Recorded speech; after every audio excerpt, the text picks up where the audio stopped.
This is Brent Sullivan, or Sully, which is his nickname. He doesn't really consider himself a runner. Like most young Canadians, he grew up playing hockey, a game he was good at, a game he loved. He played his minor hockey in the Ottawa Valley, and his hockey dream took him all the way to playing D for the Sarnia Sting in the OHL.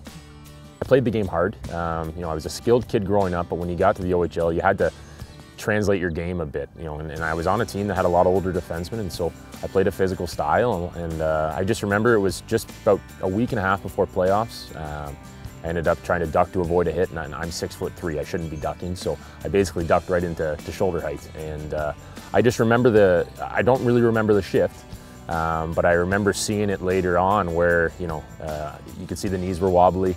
You could see that I was a little bit out to lunch for the rest of that shift, and so the difference of minor hockey and then going on to the OHL is that there's doctors, there's trainers, everyone's there, and the resources. So as soon as they saw the symptoms that were fairly visible on the ice, they knew right away. Brent suffered a serious concussion, and he would go on to have a few more concussions over his playing career. Eventually, after consulting with his family and team doctors, Brent made the difficult decision to hang up his skates.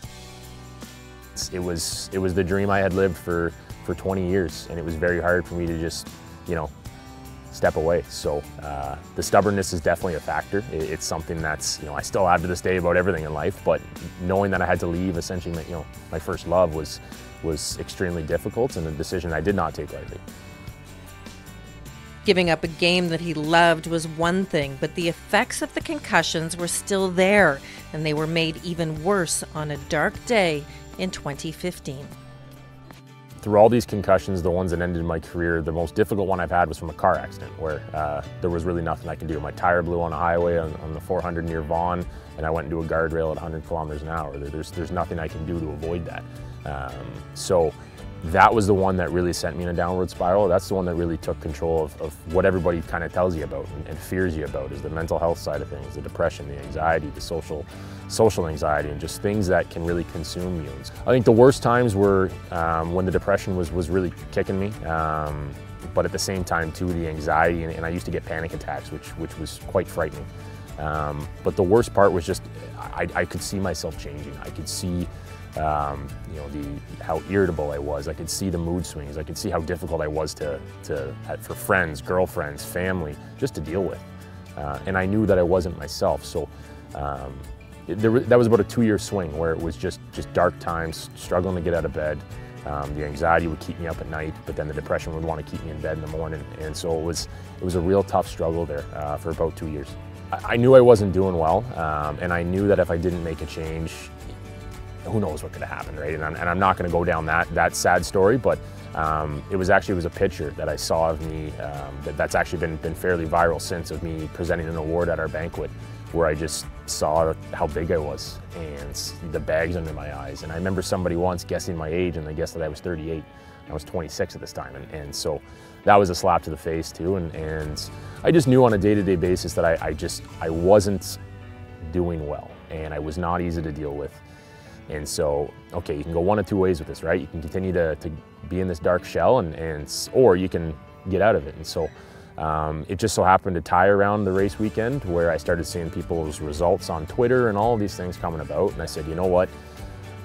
Fitness was a big part of my life before. And at that time, I did not have any physical symptoms. So I didn't have headaches, I didn't have dizziness. And I just basically said, why can't I do this? And so it was the picture, though, that really made me say, geez, I gotta figure something out here. So Sully, an assistant coach with the U Ottawa men's hockey team, knew it was time to make a change, but he wanted to help others while helping himself. Through his struggles with concussions, he was well aware of the Concussion Legacy Foundation, a group that helps people who have suffered from concussions. When I started this Run, Sully Run, what really started was, it was more of an accountability for me. I made this what I called an accountability post on Facebook. It was basically me writing on a whiteboard that I'll run the half in a year. What I ended up doing, though, was that, okay, well, if I'm going to do this, there was a lot of people supporting me, which was great. Okay, well, if I'm going to do this, I'd like to make this for a bigger cause. Because I was following them on social media, they're the first one that came to mind, and so I reached out to Chris.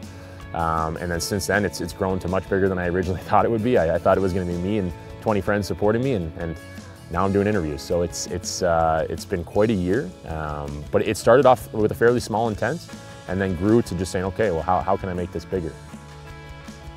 Okay, so Run Sully Run was all set to go. Things were all running smoothly, except Sully himself. He wasn't running smoothly at all.